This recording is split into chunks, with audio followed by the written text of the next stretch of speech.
मेरे क्लास 10 के Avengers assemble. आज से पॉलिनोमियल शुरू कर रहे हैं, फटाफट आओ। देखो वेरिएबल क्या होता है? वेरिएबल वो है जो चेंज हो सकता है गिवन सिचुएशन में, सो इसका वैल्यू फिक्स नहीं होता, ठीक है। कांस्टेंट क्या होता है? कांस्टेंट वो होता है जिसका वैल्यू फिक्स्ड रहता है, चेंज नहीं होता है। अब वेरिएबल को यूजुअली हम लोग डिनोट करते हैं एक्स से, वाई से, जेड से, जहां पे एक्स वाई जेड कोई भी रियल नंबर ले सकता है, ठीक है। अब कांस्टेंट के केस में अगर मुझे रियल नंबर नहीं पता है तो मैं उसे डिनोट कर सकता हूं ए से, बी से, सी से, और ये कांस्टेंट भी कोई भी रियल नंबर हो सकता है। अब आप बोलोगे यार ये दोनों चीज तो सेम ही हुआ, यहाँ पे बस हम लोग एक्स वाई जेड से डिनोट कर रहे हैं और यहाँ पर ए बी सी से। बट आप समझो, मान लो मैं लेता हूँ 2x प्लस ए।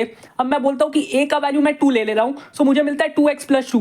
अब मैं क्या कर रहा हूँ? एक्स का वैल्यू चेंज करते जा रहा हूँ, कभी 1 रख रहा हूँ, कभी 2 रख रहा हूँ, कभी 3, कभी -10, कभी -100, कुछ भी रख सकता हूँ। सो एक्स को मैं चेंज करता जा रहा हूँ। बट ये देखो, जो ये है, जो कि हमारा ए है, ये चेंज नहीं हो रहा है, ये फिक्स्ड है। यहाँ पे x चेंज हो रहा है, सो इसीलिए ये हमारा कांस्टेंट है और x हमारा वेरिएबल है। सो ये एक सिचुएशन है यहाँ पर हमारा जो कांस्टेंट है वो चेंज नहीं हो रहा है, 2 ही है। x का 1 वैल्यू पे भी 2 है, x का -10 वैल्यू पे भी 2 है, तो ये चेंज नहीं हो रहा है, इसीलिए ये कांस्टेंट है। और यहाँ पर जो x है वो वेरिएबल है। अब दूसरा सिचुएशन अगर मैं लूँ तो अब मैं दूसरा सिचुएशन में दूसरा कांस्टेंट ले सकता हूँ। मैं बोलता हूँ कि मुझे 2 पसंद नहीं है, तो चलो मैं 3 लेता हूँ। सो अब मैं 3 लेता हूँ a को, तो मुझे यहाँ मिला 2x प्लस 3। अब वापस मैं x को चेंज करता जा रहा हूँ, बट ये हमारा चेंज नहीं होगा। इसीलिए जो कांस्टेंट होता है वो एक गिवन सिचुएशन में चेंज नहीं होता है, और जो वेरिएबल होता है वो चेंज होता रहता है, ठीक है।